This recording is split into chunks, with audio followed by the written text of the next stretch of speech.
ಶ್ರೀರಂಗಪಟ್ಟಣದ ಕಾವೇರಿ ನದಿಯಲ್ಲಿ ಲೀಲಾವತಿಯವರ ಪಿಂಡ ಪ್ರದಾನ ಪೂಜೆ ನೆರವೇರಿತು. ಪುತ್ರ ವಿನೋದ್ ರಾಜ್ ವಿಧಿವಿಧಾನ ನೆರವೇರಿಸಿದರು.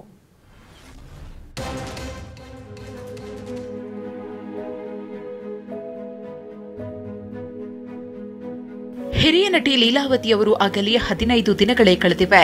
ಮೊನ್ನೆಯಷ್ಟೇ ಸೋಲದೇವನಹಳ್ಳಿಯಲ್ಲಿ ಲೀಲಮ್ಮನ ಪುಣ್ಯ ಸ್ಮರಣೆ ನಡೆಯಿತು.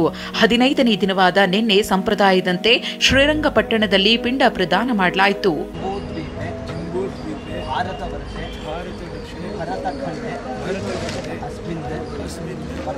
ಕುಟುಂಬ ಸಮೇತರಾಗಿ ಆಗಮಿಸಿದ್ದ ಪುತ್ರ ವಿನೋದ್ ರಾಜ್ ಶ್ರೀರಂಗಪಟ್ಟಣದ ಪಶ್ಚಿಮ ವಾಹಿನಿಯಲ್ಲಿ ಪಿಂಡ ಪ್ರದಾನ ಮೃತ್ಯುಕ್ಕೆ ವಿಸರ್ಜನೆ ಮಾಡಿದ್ರು.